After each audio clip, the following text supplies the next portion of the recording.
BJP কর্মী সমরেশ পালকে তৃণমূলীরা মাথায় লোহার রড দিয়ে আঘাত করে। প্রথমে ডায়মন্ড হারবার হসপিটাল, তারপরে সেখান থেকে এনআরএসে তাকে স্থানান্তরিত করা হয়। গতকাল রাত্রে তিনি মারা গেছেন। আজকে তার পোস্টমর্টম সম্ভবত একটু আগে শেষ হয়েছে। এই ঘটনা আবার প্রমাণ করল যে পশ্চিমবঙ্গে আইনের শাসন নেই। পশ্চিমবঙ্গের তৃণমূলরা তৃতীয়বারের জন্য ক্ষমতা দখলের পরেও এখনও আক্রমণ এবং তাদের প্রতিহিংসার রাজনীতি বন্ধ করেনি। সমস্ত পশ্চিমবঙ্গকে কার্যত তৃণমূল একটা মুক্তাঞ্চলে রূপান্তরিত করতে চাইছে। যারা কেন্দ্রীয় সরকারের বিরুদ্ধে লড়াইয়ের জন্য জোটবদ্ধ হওয়ার আহ্বান জানাচ্ছেন দেশের সমস্ত গণতন্ত্রপ্রেমী বিরোধী রাজনৈতিক দলের কাছে, তাদের রাজ্যে সামান্য রাজনীতি করার অপরাধে, সামান্য রাজনৈতিক দলের সমালোচনা করবার অপরাধে, শাসক দলের বিরোধিতা করবার অপরাধে এবং নির্বাচন প্রক্রিয়ায় অংশগ্রহণের অপরাধে আজকে মুখ্যমন্ত্রী শপথ নেবার পর বিজেপির ৩১ জন কর্মী খুন হয়ে গেলেন। এটা ৩১ নম্বর খুন। এর থেকে বেরোবার পথ কি? এখন দেশের মানুষকে ভাবতে হবে, দেশের বিচার ব্যবস্থাকে ভাবতে হবে। কারণ এই মুহূর্তে এ রাজ্যে আইনের শাসন নেই। সুপ্রিম কোর্টে অনেক আবেদন চলেছে, কেউ কেউ মামলা করেছেন। আমার মনে হয় সুপ্রিম কোর্টের এখন দেখা উচিত যে total breakdown of constitutional machinery যা ভারত সরকারের বিভিন্ন রিপোর্টে উঠে আসছে, এক্ষেত্রে তাদের করণীয় কি। আমরা গণতান্ত্রিক পথে বিশ্বাস করি, আমরা গণতান্ত্রিকভাবেই তৃণমূল কংগ্রেসের মোকাবেলা করছি। বিজেপি আত্মসমর্পণের রাজনীতিতে বিশ্বাস করে না। সাম্প্রতিককালে দুর্ভাগ্যজনকভাবে যে সিপিআইএম, যাদের দ্বারা কংগ্রেসের কর্মী খুন হয়েছিলেন ২১শে জুলাই, এবং পরবর্তীকালে যাদের হাতে অনেক তৃণমূল কংগ্রেসের কর্মী খুন হয়েছেন, বিজেপি কর্মী খুন হয়েছেন, যে সিপিআইএমের বিরোধিতা করে আজকে তৃণমূল ক্ষমতায় এসেছে এবং যাদের একমাত্র রাজনীতি সিপিএম বিরোধিতা এবং সিপিএম বিরোধিতা এবং সিপিএম বিরোধিতা, এই রাজনীতি যারা গত ৮ বছর ধরে চালিয়ে এসছেন ক্ষমতায় আসবার পরেও ৩৪ বছরের একটা মৃত সময়কে যারা কাটাছেঁড়া করে পশ্চিমবঙ্গে তাদের রাজনীতির, তাদের অবস্থানের জনভিত্তি তৈরি করেছিলেন, আজকে দুর্ভাগ্যবশত বা সৌভাগ্যবশত তার নেতৃত্বকে বিমানবাবু আজকে সকালেই সম্ভবত মেনে নিয়েছেন। তবে একটু সময়টা ভুল হলো। ২১শে জুলাই তারা যদি অফিসিয়ালি ভার্চুয়াল মিটিংয়ে মমতা বন্দ্যোপাধ্যায়দের ভার্চুয়াল জনসভায় অংশগ্রহণ করতেন, করে অন্তত হাত জোর করে বিনতি করে বলতেন যে হায় মা তো ক্ষমা করো মোরে, আমরা ফিরিয়াছি তোমারই ঘরে, তাহলে আমার মনে হয় বঙ্গবাসীর একটি বুঝতে সুবিধা হতো। বহু প্রচলিত একটি শব্দবন্ধ, দিল্লিতে কুস্তি আর বাংলায় দোস্তি, রাজনীতিটা এই অবস্থাতেও নেই। পশ্চিমবঙ্গে মুজফ্ফর আহমেদের পার্টি, হরেকৃষ্ণ কোঙারের পার্টি, বিনয় চৌধুরীর party, Pramod দাশগুপ্তর party, Jyoti Basu, Sailen দাশগুপ্তর party আত্মসমর্পণ করেছেন একটা উদ্ধত্তের কাছে, একটা নৃশংস জনগোষ্ঠীর কাছে, যাদের হাতে পঞ্চায়েত নির্বাচনে তাদের একজন দম্পতি জীবন্ত দগ্ধ হয়েছিল, যাদের কারণে বহু 10 বছরে সিপিআইএমের কর্মীর শুধু প্রাণহানি হয়নি, অঙ্গহানি হয়েছে বিভিন্ন জায়গায়। তারা বিভিন্ন বক্তৃতায় সেগুলো তুলে ধরেছেন, বলেছিলেন। বিধানসভা নির্বাচনেও তাদের সেই বক্তব্য ছিল।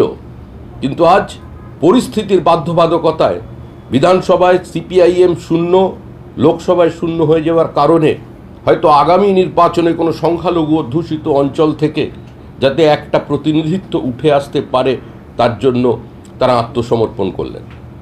যাকে এই রাজনীতি ভারতবর্ষের মানুষ পর্যবেক্ষণ করছে।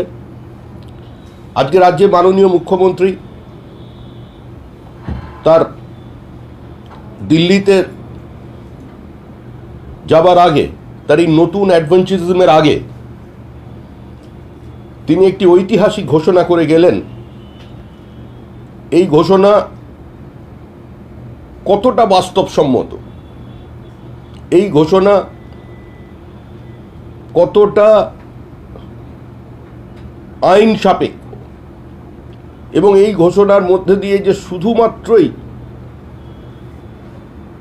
রাজনীতি প্রতিষ্ঠা করবার একটা চেষ্টা করা হচ্ছে, সেটা অন্তত সাধারণ মানুষের সামনে আগামী দিনে পরিষ্কার হয়ে যাবে। সংবাদ মাধ্যমে বহু সাংবাদিকদের কাছে বহু ধরনের কথাবার্তা ঘোরাফেরা করে, রাজনৈতিক মহলে এটাও বহুল প্রচারিত। আমার মনে হয় তৃণমূল আগামী দিনে সেগুলোর জবাব দেবেন যে গত 10 বছরের মধ্যে কোনো নগরপাল কি ইসরায়েল সফর করেছিলেন? কোনো নগরপাল কি পেগাসাসকে বা অন্য কোনো আধিকারিক কি পেগাসাসকে চোরা পথে পশ্চিমবঙ্গে নিয়ে এসেছিলেন? পশ্চিমবঙ্গের এক মন্ত্রী রাজ্যের অন্য মন্ত্রীর সঙ্গে কেন হোয়াটসঅ্যাপে কথা বলেন? পশ্চিমবঙ্গের সাংবাদিকরা আরেক সাংবাদিকের সঙ্গে বা রাজনৈতিক ব্যক্তিত্বদের সঙ্গে কেন সাধারণ টেলিফোনে কথা না বলে হোয়াটসঅ্যাপ কল করেন?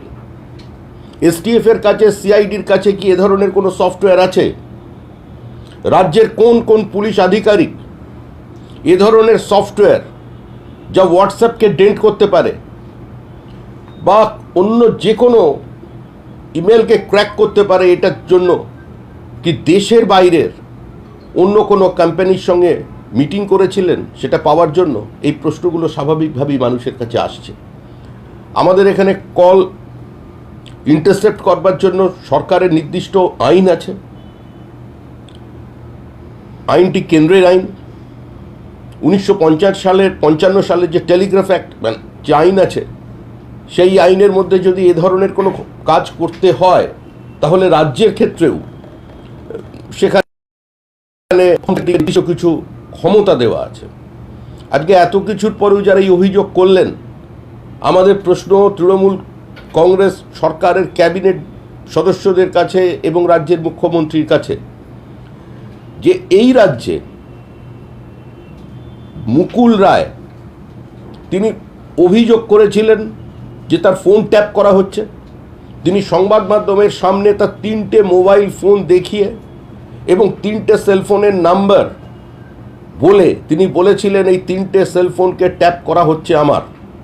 তিনি আদালতে পর্যন্ত এই অভিযোগ দায়ের করেছিলেন। বিজেপির প্রাক্তন রাজ্য সভাপতি রাহুল সিনহা সভাপতি থাকাকালীন লিখিত অভিযোগ জানিয়েছিলেন যে তার ফোন ট্যাপ করা হচ্ছে, তার কাছে নির্দিষ্ট তথ্য আছে এবং সেই বিশ্বাসের প্রেক্ষিতে তিনি চিঠি লিখেছিলেন। এর উত্তর পাওয়া যায়নি। তাহলে এই তদন্ত কমিশনের উদ্দেশ্য কি?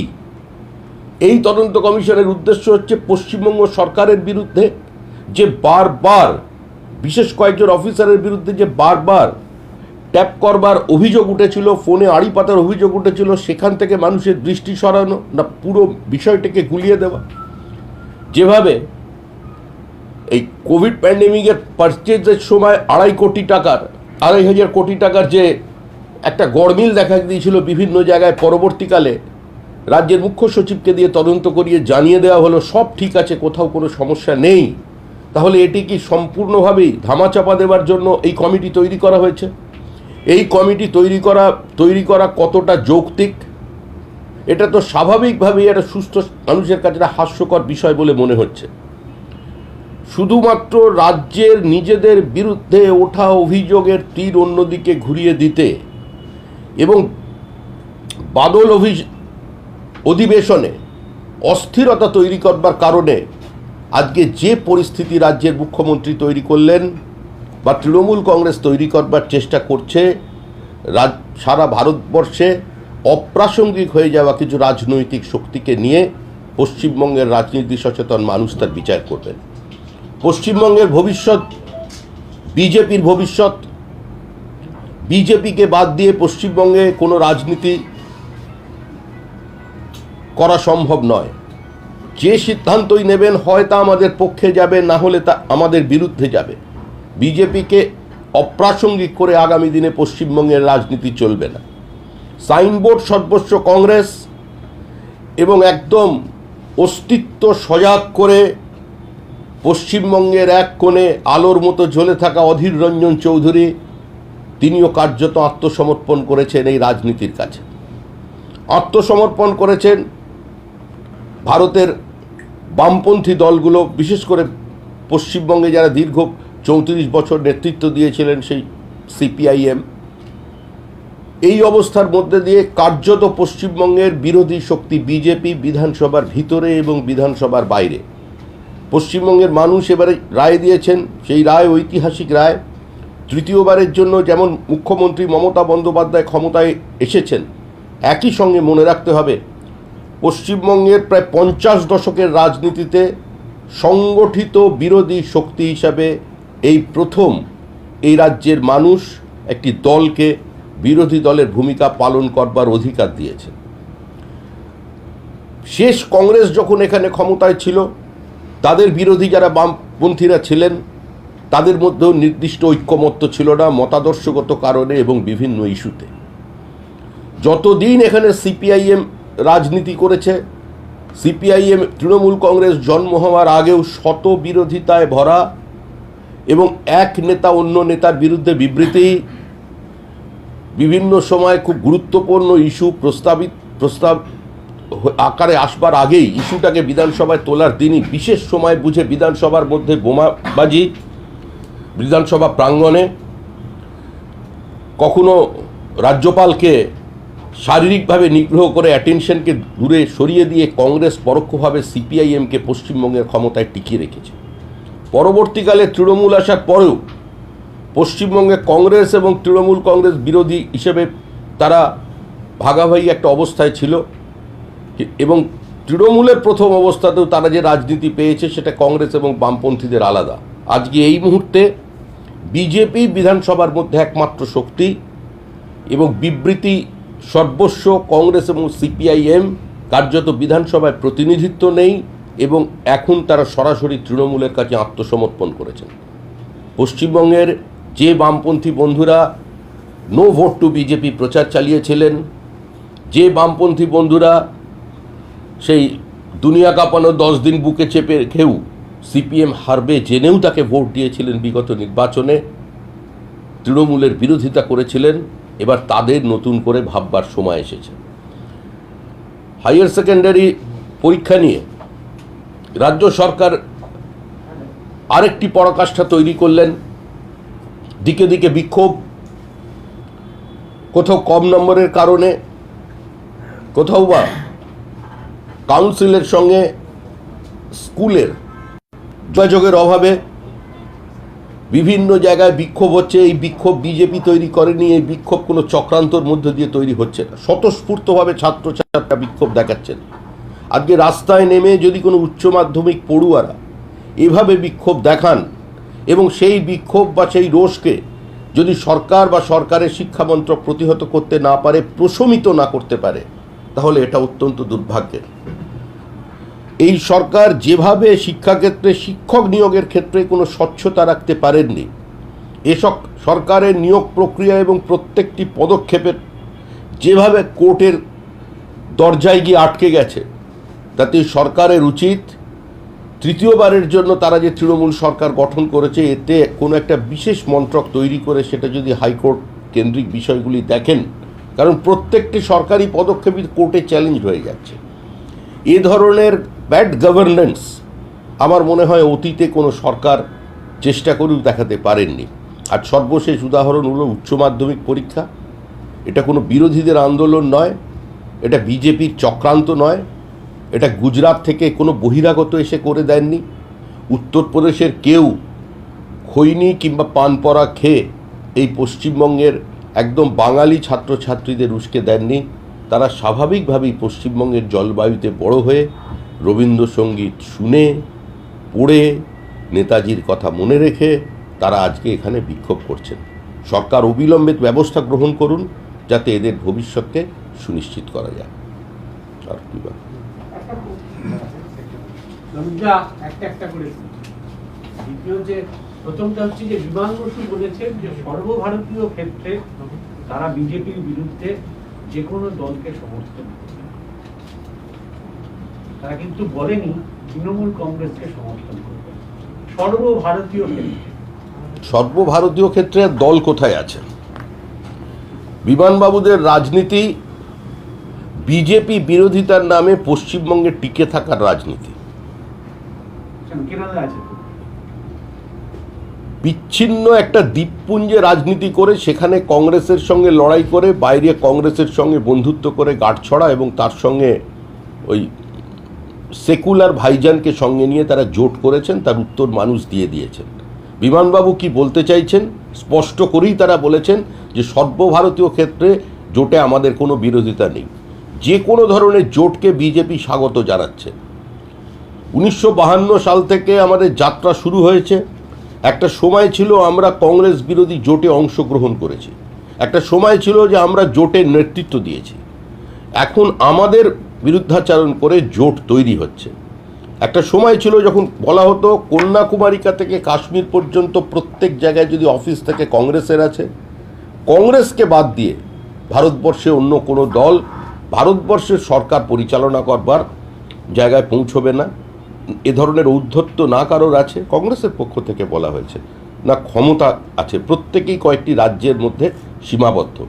সে অবস্থা আজকে সুদূর উত্তর পূর্ব ভারত থেকে দক্ষিণ ভারতের কর্ণাটক পর্যন্ত আজকে বিজেপি তার নিজস্ব রাজনীতির মধ্যে দিয়েই তার দলকে প্রতিষ্ঠা করেছে। আর যখনই লোকসভা নির্বাচন আসে, দীর্ঘদিন চুপচাপ থাকবার পরে যখন পাঞ্জাব, রাজস্থান এই দুটি কংগ্রেস শাসিত রাজ্যেও সেখানে প্রবল কংগ্রেসের অন্তর্দ্বন্দ্ব, মুখ্যমন্ত্রীর বিরুদ্ধে সর্বোচ্চ নেতা ফোন ট্যাপ করবার অভিযোগ করছেন, এই অবস্থায় যখন কংগ্রেস গেছে, উত্তর ভারতের সাম্প্রতিককালের লোকাল বডিজের নির্বাচনে কংগ্রেসের চরম ব্যর্থতা, সেক্ষেত্রে যখন দাঁড়িয়েছেন এবং সেক্ষেত্রে তৃতীয়বারের জন্য মুখ্যমন্ত্রী মমতা বন্দ্যোপাধ্যায় মোদি বিরোধিতা করে তিনি জয়লাভ করেছেন এবং সেই জন্য তিনি পৌঁছচ্ছেন দিল্লিতে। তার যাত্রা শুভ হোক, সফল হোক, বঙ্গবাসী হিসেবে এটা কামনা করি। কিন্তু প্রশ্ন হচ্ছে বিরোধী দলের মুখকে, নেতাকে, কংগ্রেস কারোর একটা ছবি দিয়ে টুইট করে দিলেন, পরবর্তীকালে কংগ্রেস তার নেতৃত্ব মেনে নেবেন? উত্তরপ্রদেশে যে বিজেপি বিরোধী গণজোটের কথা বলছেন, মায়াবতী ঘোষণা করে দিয়েছেন তিনি একা নির্বাচনে লড়ে। উত্তরপ্রদেশ, মধ্যপ্রদেশ, রাজস্থান, এমনকি ঝাড়খণ্ডের কিছু অংশেতেও তার নির্দিষ্ট সামান্য হলেও কিছুটা জনভিত্তি আছে, তিনি কিন্তু দলের বাইরে, এই মানে তথাকথিত যাদের নিয়ে জোট করবেন বলে তাদের বাইরে। আর আমরা অতীতেও এই জোট প্রক্রিয়া দেখেছি।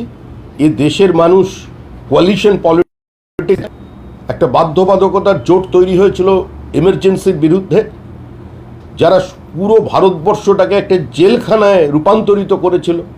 যে কংগ্রেস প্রায় 50 বারের মতো 356 ধারা বিভিন্ন রাজ্যে প্রয়োগ করেছে, এমার্জেন্সি জারি করেছে, এমার্জেন্সির মধ্যে ঘৃণ্য পদক্ষেপ যারা গ্রহণ করেছিল, তারা গণতন্ত্রের কথা বলবার কোনো নৈতিক কিংবা রাজনৈতিক অধিকার রাখে না। তারা আজকে গণতন্ত্র রক্ষার জন্য কারোর ছবি দিয়ে টুইট করতেই পারেন। কংগ্রেসের ভালোবাসা কসাইয়ের ছাগল পোষা একই রকম। এবং কংগ্রেস কতটা বিশ্বাসযোগ্য সেটা কিছুদিন পরেই তৃণমূল কংগ্রেস বুঝতে পারবে। সমিতির দুটো প্রশ্ন আছে। একটা হচ্ছে আড়িপাতা কাণ্ডে মুখ্যমন্ত্রী আজকে তদন্ত কমিশন গঠন করার কথা ঘোষণা করেছেন। ক্যাবিনেট বৈঠকে সিদ্ধান্ত হয়েছে যে প্রাক্তন বিচারপতি মদন লোকুরের নেতৃত্বে একটা কমিশন গঠন করা হচ্ছে এবং সেই কমিশন তদন্ত করে দেখবে যে কার কার ফোনে আড়িপাতা হয়েছে এবং কারা কারা এর নেপথ্যে রয়েছে। আমি তো বললামই যে এ রাজ্য সরকারের বিরুদ্ধে যে অভিযোগগুলো ছিল, যে অভিযোগ মুকুল রায় করেছিলেন, এই মুহূর্তে যাকে পিএসসি চেয়ারম্যান বানানোটাই একমাত্র পলিটিক্যাল এজেন্ডা তৃণমূল কংগ্রেসের কাছে পশ্চিমবঙ্গের বিধানসভার মধ্যে এবং রাজ্য রাজনীতিতে।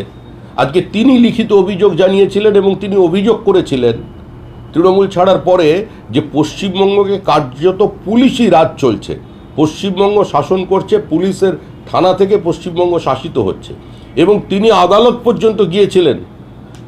তো সেই অভিযোগটার সম্পর্কেও আশা করি সেই তদন্ত হবে। তদন্ত এটাও হবে যে কেন রাজ্যের দুই মন্ত্রী নিজেদের মধ্যে হোয়াটসঅ্যাপে কথা বলেন। আপনারা যারা সাংবাদিক আছেন কেন আমাদের হোয়াটসঅ্যাপ কল করেন? কেন মুখ্যমন্ত্রী হোয়াটসঅ্যাপ কল করা একটা নির্দিষ্ট সময়ের পর বন্ধ করে দিয়ে তিনি আইফোনে কথা বলতে, ফেস টাইমে কথা বলতে শুরু করেছিলেন? মুখ্যমন্ত্রী সুতরাং এখানে কি এই জাতীয় কোনো সফটওয়্যার আছে? চোরাপথে কি ইসরায়েল থেকে পশ্চিমবঙ্গে ঢুকেছে? এখানকার পুলিশ আধিকারিক কেউ কি গিয়েছিলেন গত 10 বছরের মধ্যে ইসরায়েল? এখানকার কোনো পুলিশ আধিকারিক দেশের বাইরের অন্য কোনো কোম্পানির সঙ্গে কি মিটিং করেছিলেন?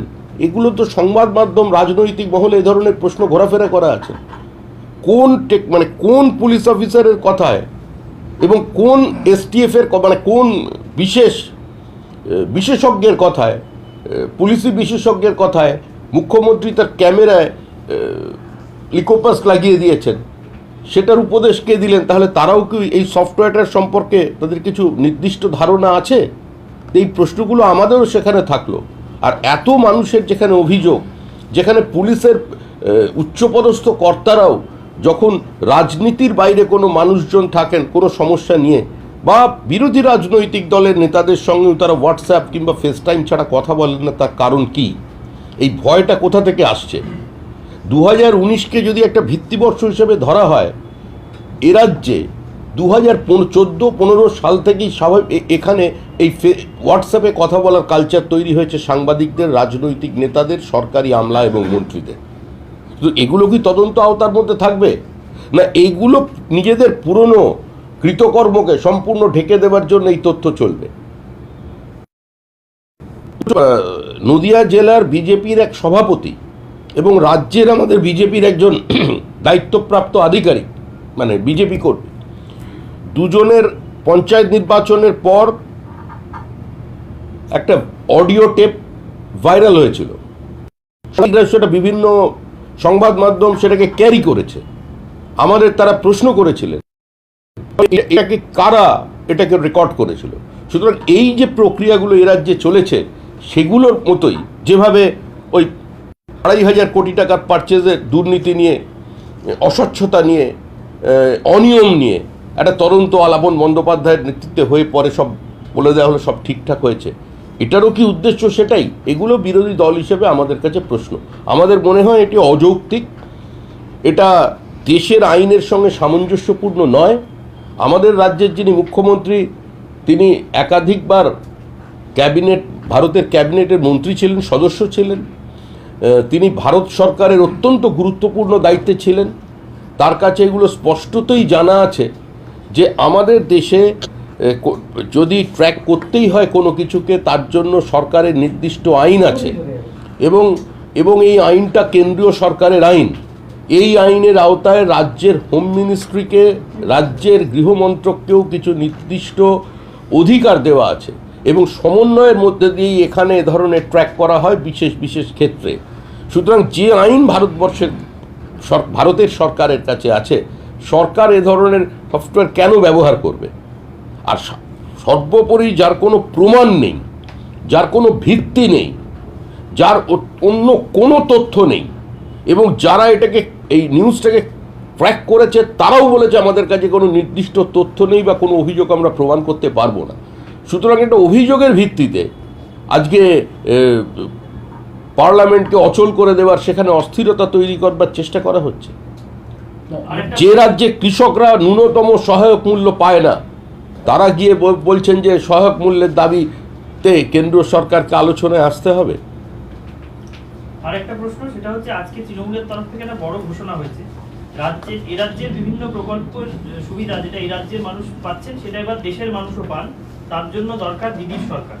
মমতা বন্দ্যোপাধ্যায় দিল্লি যাওয়ার আগে তৃণমূলের তরফ থেকে এই স্লোগান তোলা হয়েছে এবং মমতা দিল্লি সফরকে কেন্দ্র করে, মানে সেদিকে লক্ষ্য রেখেই গোটা দেশে এরকম একটা আওয়াজ তোলার চেষ্টা হচ্ছে, আমাকে মনে করা হচ্ছে। আচ্ছা, এটা তো ভাই যে আপকি বার দিদি সরকার, খুব সুন্দর স্লোগান। আমরা তো আপকি বার মোদি সরকার শুনেছি, তার আগে আমরা যারা বিজেপি করি ছোটবেলায় শুনেছিলাম আপকি বারই অটল বিহারী। তা একদিন সফল হয়েছিল স্বপ্ন, তাগলিবার মোদি সরকার দুবার করে দিয়েছে বিজেপি। এখানেও দিদির হ্যাট্রিক হয়েছে, তৃতীয়বার জিতেছেন, তো ওদিকেও তো হ্যাট্রিক হবে। 350 সিট নিয়ে যে বিজেপি ক্ষমতায় আসবে, তার বেশি সিট নিয়ে এবারে, তো সেটা তো আর তৃণমূল কংগ্রেস তো সেটা বলতে পারে না। তো স্বাভাবিকভাবেই একটা তো স্লোগান চাই, কথা বলার জন্য বলা চাই। মমতা বন্দ্যোপাধ্যায় তো কোনো প্যারাসুট নিয়ে পশ্চিমবঙ্গে নেমে রাজনীতি করেননি, রুক্ষ মাটির ওপরে দাঁড়িয়ে রাজনীতি করেছিলেন রক্তঘাম ঝরিয়ে। সুতরাং দেশের মানুষকেও তিনি চেনেন, দেশের মাটির গন্ধটাও তিনি জানেন। তিনি এটা জানেন ভারতবর্ষের মানুষ অস্থিরতার পক্ষে কোনোদিন আর রায় দেবে না, ভারতবর্ষের মানুষ অনিশ্চয়তার দিকে যাবে না। নরেন্দ্র মোদীর নেতৃত্বকে সারা ভারত নয় সারা পৃথিবীর মানুষ যেভাবে স্বাগত জানিয়েছে, তার উপরে আস্থা রেখেছে, তাকে অভিনন্দন জানিয়েছে এই কোভিড এর সময়, সে আস্থা ভারতবর্ষের মানুষ দেখাবে। তৃণমূলের স্লোগান তো দেবেই। তৃণমূল তো আর এটা বলবে না যে আমি বিরোধী দলের ভূমিকা পালন করব, প্রধান বিরোধী দল, কারণ সেটা হওয়ার সম্ভাবনা কম আগামী নির্বাচনে। যদি তৃণমূল সিপিআইএমের সঙ্গে হাত মিলিয়ে কিছুটা পরিবর্তন করতে পারেন ভোট দেওয়া নেওয়া করে, কিন্তু সেই সম্ভাবনা নেই। সৌদা, আপনার পাল্টা কুণাল ঘোষ আজকে বলছেন, এক্ষুনি বলেছেন পেগাসাস নিয়ে মমতা বন্দ্যোপাধ্যায় আসলে শিকড়ে পৌঁছে যেতে চাইছেন, তাই এই তদন্ত কমিশন গঠন করে দেখিয়ে দিলেন। অন্যরা যখন ভাবছে তারা কি করবে, বিজেপির তো আবার ঠাকুর ঘরে কে আমি তো কলা খাইনি, এলওপিও তো বলেছেন তার কাছে সমস্ত ফোন কল রেকর্ড করা আছে, তাকে সামনে রেখেই আগে কাজ শুরু করুক তদন্ত। যখন বসিয়েছেন তখন প্রথম অভিযোগ হচ্ছে রাহুল সিনহার লিখিত অভিযোগ, বিজেপির রাজ্য সভাপতি, তিনি তার সভাপতিকালে তিনি অভিযোগ করেছিলেন, সে অভিযোগ নেই। কিন্তু সর্বশেষ যিনি তৃণমূল কংগ্রেসের নেতা আর যাকে এই মুহূর্তে তারা নেতা বানাচ্ছেন, সেই মুকুল রায় তো লিখিত অভিযোগ করেছেন, আদালত পর্যন্ত গেছেন, প্রকাশ্যে বিবৃতি দিয়েছেন, মুখ্যমন্ত্রীর বিরুদ্ধে সরাসরি অভিযোগ এনেছেন পুলিশি রাজ প্রতিষ্ঠা করবার বিরুদ্ধে। আজকে তার সেটাকে কীভাবে তৃণমূল কংগ্রেস অ্যাড্রেস করুক? আর না হলে মুকুল রায় সাংবাদিক সম্মেলন করে উনি বলুন যে আমি তখন যা বলেছিলাম শুধুমাত্র তৃণমূলকে বিরোধিতা করবার জন্য বলেছিলাম, আমি যা বলেছিলাম বলে ভুল বলেছি, আমি তার জন্য সরকারের কাছে, মুখ্যমন্ত্রীর কাছে এবং রাজ্যবাসীর কাছে, দেশবাসী আবার সুপ্রিম কোর্টে গিয়েছে, দেশবাসীর কাছে ক্ষমা চাইছি, উনি বলুন, তারপরে তো আমরা এই প্রশ্নের উত্তর দেবো। শুভেন্দু অধিকারীর নাম তো বিভিন্ন সময় প্রসঙ্গে আনছে, শুভেন্দু অধিকারীও কিছুদিন আগে ফোন রেকর্ডের কথা বললেন, শুভেন্দু অধিকারী কি টার্গেট? ফোন রেকর্ড তো পশ্চিমবঙ্গের একটা বহুল প্রচলিত কথা। আমার মনে হয় পশ্চিমবঙ্গে ফোন রেকর্ড, ফোন ট্যাপ নিয়ে যত অভিযোগ, পাল্টা অভিযোগ চলেছে এবং যত কথা বার্তালাপ চলেছে, ভারতবর্ষের অন্য কোনো রাজ্যে এত কিছু হয়নি। তো আগে তো সেগুলো অ্যাড্রেস করুক তৃণমূল কংগ্রেস। ভ্যাকসিন নিয়ে বারবার করে তৃণমূলের তরফ থেকে, সরকারের তরফ থেকে অভিযোগ করা হচ্ছে 12 কোটি ভ্যাকসিন চাওয়া হয়েছে, 4 কোটি এখনো পর্যন্ত পাওয়া যায়নি, 1 লক্ষ মানুষের সেকেন্ড ডোজ বাকি রয়েছে এবং কন্টিনিউ অভিযোগ করে আছে কেন্দ্রের বিরুদ্ধে যে কেন্দ্র ভ্যাকসিন দিচ্ছে। ভ্যাকসিন তো আর কেশি দাসের রসগোল্লা নয়, জায়গা থেকে অর্ডার দিয়ে দিলে ঠিক সময় পুরো পাওয়া যাবে। পৃথিবীর বহু দেশ আছে যারা এখনো ভ্যাকসিনেশন কমপ্লিট করতে পারেননি, সবাইকে ভ্যাকসিনেট করে উঠতে পারেননি। অপ্রতুলতা তো আছেই। নরেন্দ্র মোদী কি বলেছেন, ভারত সরকার কি কোথাও বলেছে যে যত ভ্যাকসিনের প্রয়োজনীয়তা আছে সম্পূর্ণ আমরা পূরণ করতে পেরেছি? তিনি বলেছিলেন 18 বছরের ঊর্ধ্বে আমাদের যে জনসংখ্যা আছে, আমরা আশা করছি ডিসেম্বর মাসে, 2021 সালের ডিসেম্বরের মাসে আমরা তাদের ভ্যাকসিনেট করতে পারবো। তো স্বাভাবিকভাবেই যে চাহিদা থাকবে সে চাহিদা তো শেষ করা যাবে না। একটা অদ্ভুত তথ্য উঠে এসছে একটি বিশেষ সংবাদ মাধ্যমে, যেটা হচ্ছে তথ্য অত্যন্ত, যে সিআরএসের রিপোর্টে এক্সেস ডেথ দেখানো হয়েছে পশ্চিমবঙ্গে 1,20,227, আর কোভিডে মৃত্যু এটা হচ্ছে 2020 এপ্রিল থেকে 2021 এপ্রিল পর্যন্ত, আর কোভিডে মারা গেছেন 10,787 জন। এটা প্রায় 11.1 Times access death. 10,787, 10,787, which is 11.1 times higher than CRS report excess ডেথের ক্ষেত্রে। তার মানে এ রাজ্যে এমন বহু মানুষ মারা যাচ্ছেন কোভিডের কারণে, যাদের টেস্টই হয়নি কিন্তু তারা মারা গেছেন। আমাদের এখানে টেস্ট কম হওয়ার কারণে অনেক মৃত্যু, কোভিডের কারণে মৃত্যু রেজিস্টার্ড হচ্ছে না, এই অসঙ্গতি সেটা হচ্ছে সবচেয়ে বড় প্রমাণ। আমি আবার বলছি, আমরা দলের পক্ষ থেকে অতিমারি নিয়ে কোনো রাজনীতি চাই না। আমরা অতিমারি নিয়ে প্রতিদিন এই কেন্দ্র বিরোধী বক্তৃতা এবং সেটাকে খণ্ডন করে আমরা রাজ্যের বিরুদ্ধে বিবৃতি, এটা আমরা চাই। আমরা চাই এখনো সময় আছে, থার্ড ওয়েভ আসবার আগে রাজ্য এবং কেন্দ্র সরকার নিজেদের সর্বশক্তি দিয়ে মোকাবেলা করুন। রাজ্য সরকার পর্যাপ্ত কোভিড বেড তৈরি রাখুন, ভ্যাকসিনেট যাতে মানুষকে একটা সুষম নিয়মের মধ্যে দিয়ে করতে পারেন সেদিকে দৃষ্টি দিন। পিএমসিএম মিটিং নিয়ে প্রধানমন্ত্রীর সঙ্গে মুখ্যমন্ত্রীর বৈঠক আছে, তিনি আজকে আবার গেছেন দিল্লিতে জোট গঠন। এবং তৃণমূল বলছে যুক্তরাষ্ট্রীয় কাঠামোয় এই বৈঠক হয়, মুখ্যমন্ত্রী রাজ্যের ভ্যাকসিন, জিএসটি নানা দাবি দাওয়া নিয়ে অবশ্যই সরব হবে। আসলে মোদী শোনাচ্ছেন মান কি বাত, মমতা শোনাচ্ছেন কাম কি বাত, তাতেই ওদের ভয়। তো এত বেশি কামকিবাদ শুনিয়ে ফেলেছিলেন, সেজন্যই তো লোকসভা নির্বাচনে 18টা সাংসদ এখান থেকে কামকিবাদ শোনানোর জন্যই বাংলার মানুষ দিল্লি পাঠিয়ে দিয়েছেন। সেটি মন কি বাত ছিল না কাম কি বাত ছিল, মানুষ ওটা বুঝে নেবেন।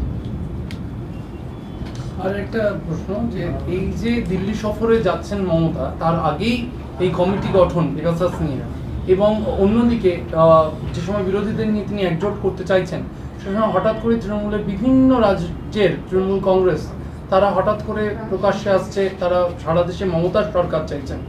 রাজনৈতিকভাবে কতটা তাৎপর্য? না না, আপনাদের স্মৃতিশক্তি কেন বারবার দুর্বল হয়ে যাচ্ছে আমি তো বুঝতে পারিনি। এর আগেও দিল্লিতে তো তৃণমূল কংগ্রেস যথেষ্ট সক্রিয় ছিল, ঝাড়খণ্ডে যথেষ্ট সক্রিয় ছিল নির্বাচনের আগে। এর আগে আসামে বাঙালিদের মধ্যে যথেষ্ট সক্রিয় ছিল। আসামে গিয়ে তারা বলেছিলেন যে বিজেপি বাঙালি বিরোধী পার্টি, বাঙালিদের জেলখানায় ভরে দেবে এই সিএ এনআরসির নামে, বাঙালিদের কাছে বলেছিলেন। প্রচণ্ড পরিশ্রম করেছেন, তাদের দায়িত্বে ছিলেন তারা গিয়ে ত্রিপুরায় নির্বাচনে সক্রিয় ছিলেন, প্রার্থী দিয়েছিলেন, আসামের বাঙালিদের মধ্যে প্রার্থী দিয়েছিলেন। একজন বাংলার একজন প্রবীণ চিত্রতারকা, বাঙালি যাকে নিয়ে গর্ব করত সেই বিশ্বজিৎ, তার ছেলে আবার এখন এই মুহূর্তে ইন্ডাস্ট্রির 1 নম্বর অভিনেতা, সেই স্বনামধন্য বিশ্বজিৎকে প্রার্থী করেছিলেন দিল্লিতে। বাঙালির বেছে বেছে প্রার্থী করেছিলেন, চিত্তরঞ্জন পার্কে করেছিলেন।